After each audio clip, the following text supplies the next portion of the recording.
벌써 12월입니다. 한 달밖에 남지 않았네요. 여러분, 이번 한 달 동안 2020년에 우리와 함께 하신 그 주님의 사랑과 복음의 의미를 더 깊이 마음에 감직하는 그런 한 달이 되기를 원합니다. 저희 공동체도 12월 12일 날 맞춤 전도 집회를 통해서 우리의 복음의 사랑을 믿지 않는 우리의 가족과 친지들과 함께 나누고자 합니다. 여러분, 그날은 맞춤 전도만 하는 것이 아니라 저희 공동체 종강도 더불어서 할 예정입니다. 함께 오셔서 오신 모든 분들을 위해서 기도해 주시기 원합니다. 저희 권사님들, 우리 집사님들 많은 분들이 좋은 프로그램들을 준비하셨는데요. 그 프로그램이 사람이 준비한 것이 아니라 하나님이 우리를 통해 일하시는 그런 기적이 있는 시간들이 되기를 원합니다. 함께 기도해 주시고 응원해 주시고 격려해 주시길 바랍니다. 이제 종강을 해서 순모임을 하지 않는 순도 있을 것입니다.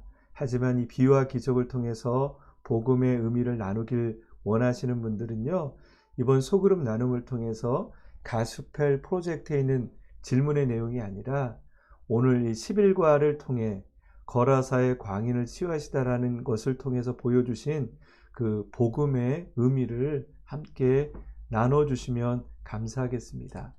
이것을 위해서 우리는 두 가지를 볼 수가 있습니다. 첫 번째는 이 광인의 모습을 통해서 우리 자신의 모습을 보는 것이 필요하고요.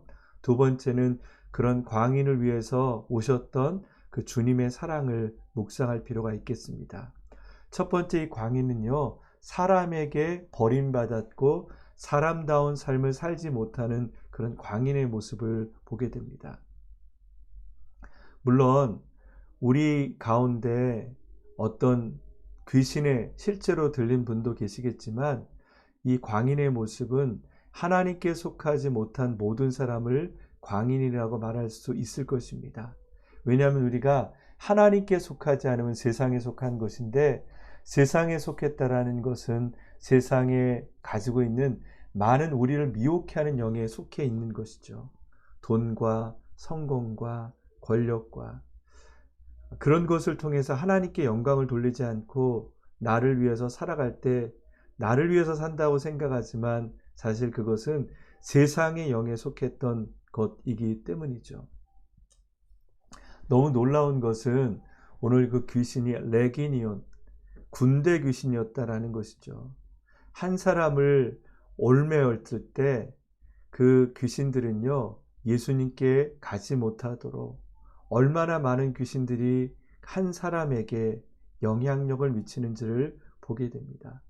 아마 그래서 복음을 들어도 그 복음이 들리지 않고 그 복음에 대해서 거부감을 갖고 요즘은 엔티 크리스찬처럼 많은 사람들 중에서 기독교에 대해서 혐오하는 사람도 있음을 보게 됩니다. 물론 기독교인들이 세상을 향해서 더 선한 모습으로 살아야 되고 도덕적으로 살아야 되는 건 맞습니다. 그러나 여러분, 우리의 노력과 상관없이 세상의 영에 휩쓸려 살아갈 수 있는 많은 광인의 모습, 어쩌면 그 광인 속에 우리들의 모습도 있을 것입니다. 오늘 말씀에 보면 그런 광인을 찾아오시는 주님의 모습이 나와 있죠. 유대인이 이방 땅에 가는 것은 불편한 일입니다.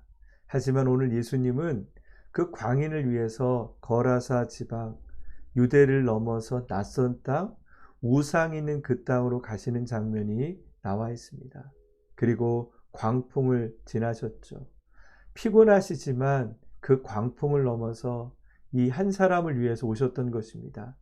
여러분, 거라사 사건을 통해서 이 거라사 광인을 치유하신 것 외에는 예수님께서 하신 것이 아무도 없습니다. 그 이야기는 오직 이 영혼을 위해서 예수님께서 그 땅으로 가신 것이죠. 그리고 그를 치료하기 위해서 2,000마리가 넘는 돼지떼를 주시고 한 영혼을 살리신 그 주님의 마음이 담겨져 있습니다. 여러분, 우리는요, 세상을 살면서 돈의 가치로 보게 됩니다. 광인과 돼지떼 2,000마리. 아마 많은 사람들은 인간의 의미를 잃어버린 광인보다는 돼지떼를 더 소중히 여길 수 있겠죠. 하지만 주님은 그렇지 않습니다. 다른 사람들이 그가 더 이상 인간과 같지 않아 보인다고 말할지라도 주님은 그 한 영혼을 위해 2,000마리가 넘는 돼지떼도 기꺼이 내어주는 분이십니다. 여러분, 이것을 우리의 복음으로 생각해 보십시오. 내가 인간적인 가치가 없을지라도, 내가 인간적인 삶을 살지 못하며 실수를 했을지라도 주님은 우리를 사랑하시고 우리를 위해서 귀한 당신의 몸, 예수 그리스도의 몸을 우리에게 주신 것입니다. 하지만 오늘 본문의 말씀에 보면 그런 광인의 치유를 보면서 불편해하는 마을 사람들을 보게 됩니다. 그들은 복음의 능력을 알지 못했기 때문에 광인의 치유보다 더 중요했던 것은 자신들의 손실이었습니다. 여러분은 어떤 관점으로 세상을 보시고 복음을 보십니까? 복음을 위해서 우리의 모든 것들을 기꺼이 주님께 드릴 마음이 있습니까? 제자들처럼 나의 모든 것들을 내려놓고 주님을 따를, 나는 하나님의 것입니다 라고 말할 수 있는 그런 마음의 준비가 되어 있습니까? 여러분, 다시 한번 복음을 우리에게 주시는 그 주님의 말씀 가운데 아멘, 제가 주님의 말씀을 따르겠습니다 라는 그런 생각을 할 수 있는 우리 순모임이 되었으면 좋겠습니다.